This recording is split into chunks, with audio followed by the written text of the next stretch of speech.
Saya bukanlah tipikal wanita yang pemberani. Namun terkadang saya sendiri kurang mempercayai mitos yang sering beredar di masyarakat. Salah satunya adalah mitos berbau mistis tentang rumah tusuk sate.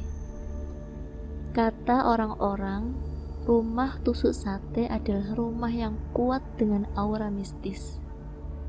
Selain mistis, konon jika sebuah keluarga tinggal di rumah tusuk sate, juga rawan tertimpa kesialan.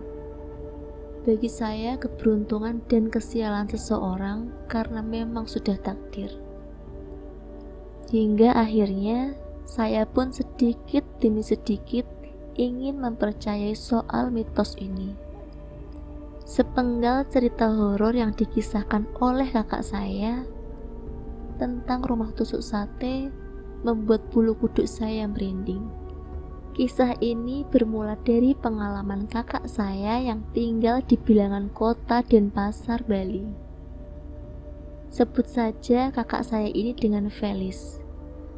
Kak Felis mempunyai 3 orang anak, si sulung dan si kembar. Masing-masing berusia 12 tahun dan 5 tahun. Kebetulan suaminya adalah pegawai imigrasi yang sering berpindah-pindah kota dinas. Sesuai dengan SK dari Dinas Imigrasi Pusat, dan kebetulan ketika SK turun, suaminya dipindah tugaskan ke Denpasar. Singkat cerita, Kak Felis sekeluarga diboyong suaminya ke Denpasar.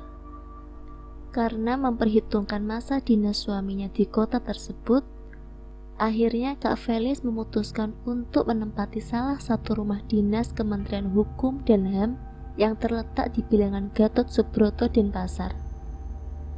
Kebetulan rumah dinasnya pun tidak terlalu jauh dari rumah mertuanya. Sayangnya dalam kompleks rumah dinas hanya tersisa sebuah rumah dengan posisi tusuk sate. Sempat ragu untuk menempati rumah dinas itu. Akhirnya atas hasil rembukan bersama suaminya, Kak Felis pun sepakat menempati rumah tusuk sate itu.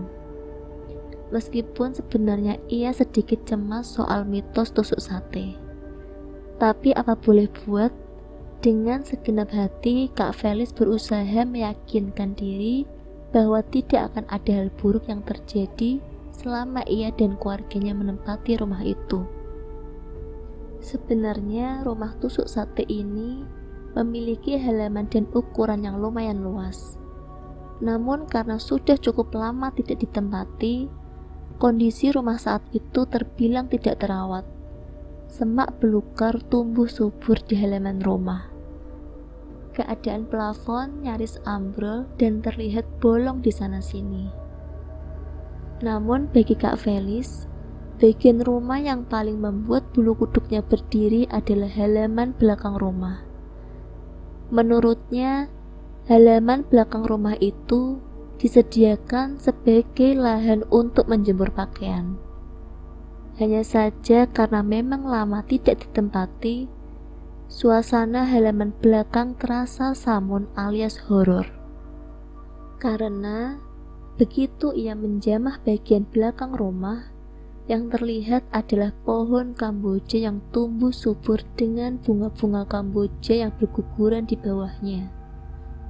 Aroma kamboja khas kuburan menyeruak hingga ke bagian dapur. Setelah rumah direnovasi, Kak Felis sekeluarga tinggal di rumah tusuk sate tersebut. Kak Felis sekeluarga adalah penganut agama Hindu. Oleh sebab itu, ia selalu rutin menaruh sesaji di beberapa titik yang dianggapnya terkesan angker untuk mengusir para buta kala, atau sebutan untuk roh jahat bagi masyarakat Bali, serta mendoakan ketentraman keluarganya. Untuk menghindari kesialan, Kak Felis memasang kaca kecil di bagian atap rumah seperti saran teman-temannya. Tapi naas, ketika hari Kamis, tepatnya saat malam Jumat, putri sulungnya, sebut saja dia Nina, mengalami kejadian yang mungkin tidak ingin dirasakan oleh siapapun, termasuk oleh dirinya sendiri. Malam itu, suaminya pulang sedikit terlambat karena lembur bekerja. Ada berkas-berkas pengurus paspor yang harus dilengkapi malam itu juga. Akhirnya, hingga pukul 22.00 WITA, ia bersama ketiga anaknya harus melewati malam sunyi tanpa suaminya. Untuk mengalihkan perasaan cemasnya karena malam itu adalah malam Jumat, Kak Felis menyiapkan seragam Nina dan si kembar untuk esok pagi. Ia pun menyetrika seragam ketiganya di ruang tengah. Kebetulan saat itu Nina dan si kembar juga ikut berkumpul menemani Kak Felis yang sedang sibuk menyetrika baju seragam. Mula-mula suasana nonton TV mereka masih baik-baik saja. Hingga akhirnya Nina nyeletuk, "Mah, Mama ada jemur kain putih di halaman belakang." "Enggak tuh, kan udah Mama setrika semua bajumu sama baju adik-adikmu," sahut Kak Felis. Jadi begini, letak ruang tengah bersebelahan dengan dapur dan berhadapan dengan pintu menuju halaman belakang.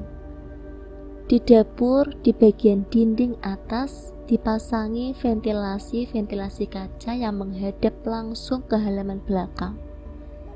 Sehingga siapapun yang berada di ruang tengah akan bisa melihat halaman belakang lewat ventilasi kaca di dinding atas dapur. "Memang kenapa?" tanya Kak Felis pada Nina.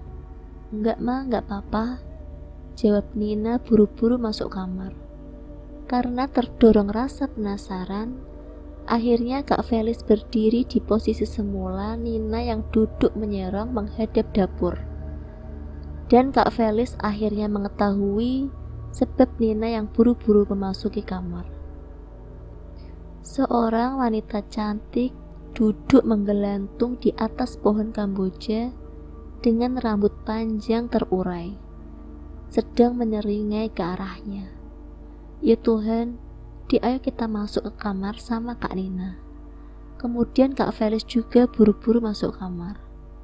Ia menutup rapat pintu kamar dan meninggalkan setrika serta televisinya yang masih menyala.